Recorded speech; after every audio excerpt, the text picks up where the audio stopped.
காட்டுல பணக்கார காகங்கள் வாழ்ந்து வந்தாங்க. அந்த பணக்கார காகங்கள் தங்களுடைய நிலத்துல நிறைய வாழை மரங்களை பயிரிட்டு இருந்தாங்க. அவங்களுடைய வாழை மரத்திலையும் வாழைப்பழங்கள் குலை குலையா காய்ச்சிருந்தது. அப்படி அவங்களுக்கு கிடைச்ச அந்த வாழைப்பழங்களை அந்த காகங்கள் அந்த காட்டுல விற்பனை செஞ்சாங்க.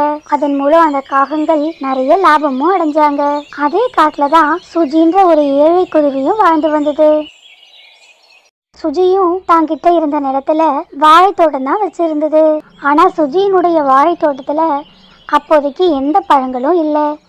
அதனால எல்லா பறவைகளும் அந்த காகங்கள் கிட்ட தான் பணம் கொடுத்த பழங்கள் வாங்கினாங்க.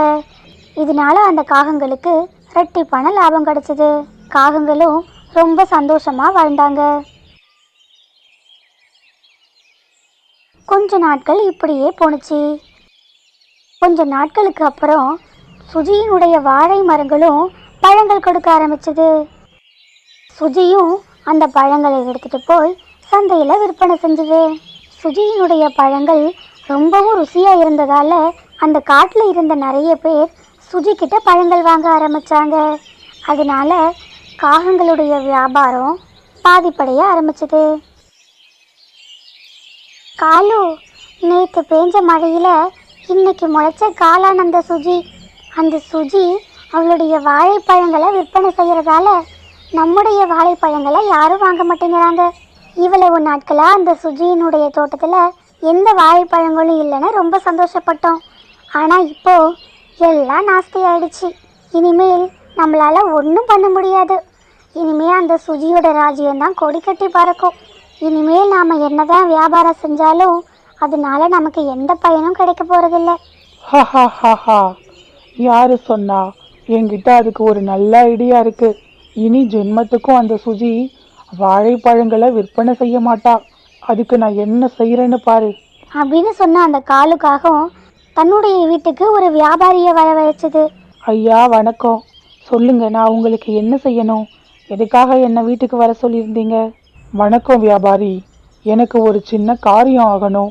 இவ்வளவு நாட்களா என்னுடைய வாழை தோட்டத்திலிருந்து எனக்கு நிறைய லாபம் கிடைச்சது. ஆனால் நேற்று வந்த ஒரு சின்ன குருவியால் இன்னைக்கு என்னுடைய வியாபாரம் முழுசாக பாதிப்படைஞ்சிருக்கு. நாம் ஏதாவது பண்ணி அந்த சுஜி குருவியை வியாபாரம் செய்யாமல் தடுக்கணும். அதுக்கு தான் நான் உங்களை வரவழைச்சேன். இந்த பயிர்களில் பூச்சி வந்தால் அந்த பூச்சிகளை கொல்றதுக்கு உங்ககிட்ட நிறைய மருந்துகள் இருக்குது. அது மாதிரி அந்த குருவியினுடைய வாழை மரங்கள் வாழைப்பழங்களே கொடுக்காத அளவுக்கு ஏதாவது ஒரு மருந்து இருக்குமா? ஐயா, என்ன நீங்கள் இப்படி ஒரு கேள்வியை கேட்டுட்டீங்களே. என்கிட்ட கைவசம் நிறைய மருந்துகள் இருக்குது. ஆனால் அதுக்கெல்லாம் கொஞ்சம் செலவாகும். பரவாயில்லைங்களா? இதோ பாரு வியாபாரி, பணத்தை பற்றியெல்லாம் நீ எந்த கவலையும் படாத. நான் உனக்கு எவ்வளவு பணம் வேணாலும் தரேன். எனக்கு அந்த குருவி வியாபாரமே செய்யக்கூடாது. அந்த குருவியினுடைய வாழை மரம் ஒரு பழம் கூட கொடுக்கக்கூடாது. அதுக்கு என்ன மருந்து கொடுக்கணுமோ அதை கொடு. இதை கேட்ட வியாபாரியும் அந்த காகங்கள் கிட்ட ஒரு மருந்தை ஒன்று கொடுத்தாரு.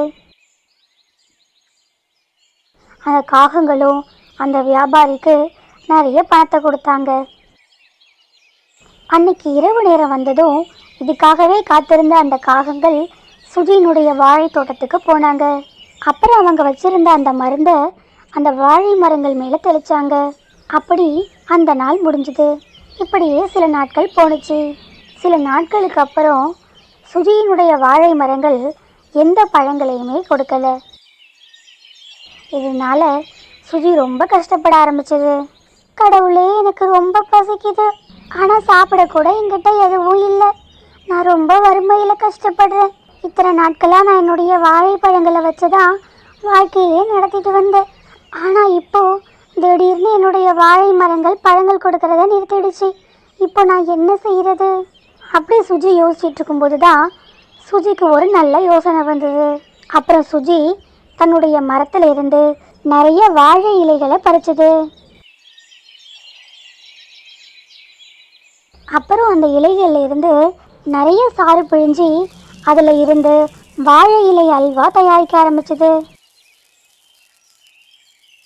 அப்புறம் சுஜி சின்னதாக ஒரு அல்வா கடை ஆரம்பித்து தன்னுடைய வாழை இலை அல்வாவை விற்பனையும் செஞ்சது. சுஜி, உன்னுடைய வாழை இலை அல்வா என்னுடைய மகனுக்கு ரொம்ப பிடிச்சிருந்தது. அவன் ரொம்ப விரும்பி சாப்பிட்டான். நீ எனக்கும் என்னுடைய மகனுக்கும் 2 பார்சல் அல்வா கொடு. சுஜி, எனக்கும் ஒரு பிளேட் அல்வா. இப்படி அந்த வாழை இலை அல்வா ரொம்ப ஆரோக்கியமானதாலையும் ரொம்ப ருசியாக இருந்ததாலையும் எல்லா பறவைகளும் சுஜியினுடைய அல்வா கடைக்கு வந்து சுஜிக்கிட்ட அல்வா வாங்கி சாப்பிட ஆரம்பிச்சாங்க.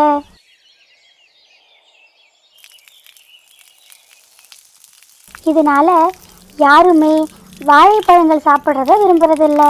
அடியே முட்டாள், அந்த சுஜி பேசாம அந்த வாழைப்பழங்களை விற்பனை செஞ்சிருந்தா கூட நம்ம கிட்ட கொஞ்சம் பேராவது வாழைப்பழம் வாங்கியிருப்பாங்க. ஆனா நான் உன்னுடைய பேச்சை கேட்டு தப்பு பண்ணிட்டேன். இப்போ அந்த சுஜி ஒரு படி மேலே போய் அல்வா கடை திறந்து வாழை இலையில அல்வா பண்ண ஆரம்பிச்சிட்டா. இந்த காட்டுல இருக்கிற எல்லாரும் அந்த வாழைப்பழ அல்வா ரொம்ப நல்லா இருக்குன்னு வேற சொல்றாங்க. அப்படியா காலு? அப்படின்னா எனக்கும் அந்த வாழை இலை அல்வா சாப்பிடணும் போல இருக்கு. நானும் இதுவரை சாப்பிட்டதே இல்லை. நாமளும் ஒரு தடவை போய் வாழை இலை அல்வா சாப்பிட்டு பார்க்கலாமா? இப்படி சொன்ன அந்த 2 காகங்களும் சுஜியினுடைய அல்வா கடைக்கு வந்தாங்க. சுஜி, எங்களுக்கும் 2 பிளேட் அல்வா கொடு. அப்புறம் சுஜியும் அவங்களுக்கு அல்வா கொடுத்தது.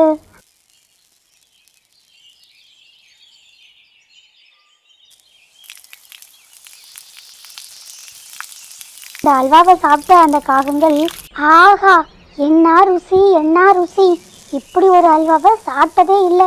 இன்னையிலிருந்து நான் சுஜியினுடைய அல்வாவுக்கு அடிமை. தினமும் இனிமேல் நான் சுஜியினுடைய அல்வாவை சாப்பிடுவேன் அப்படின்னு சொன்ன காகங்கள் சந்தோஷமா சுஜியினுடைய அல்வாவை சாப்பிட்டாங்க.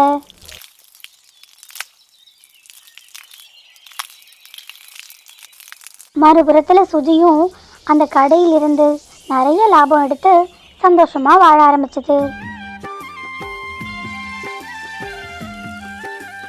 நண்பர்களே, இந்த கதையிலிருந்து நாம் தெரிஞ்சுக்கிறது என்னன்னா, நம்ம வாழ்க்கையில் நாம் ஒரு தோல்வியை சந்திக்கும் போது அப்படியே துவண்டு போயிடக்கூடாது. அந்த தோல்வி படியையே நம்முடைய துவக்கப்படியாக நினச்சி நாம் அடுத்த கட்டத்துக்கு நகர்ந்து செல்லணும். இதைத்தான் நம் முன்னோர்கள் ஒரு கதவு அடைக்கப்பட்டா இன்னொரு கதவு திறக்கும்னு சொல்லுவாங்க. அதுபோல் நம்முடைய வாழ்க்கையில் நாம் தோல்வியை சந்திக்கும் போது துவண்டு போகக்கூடாது.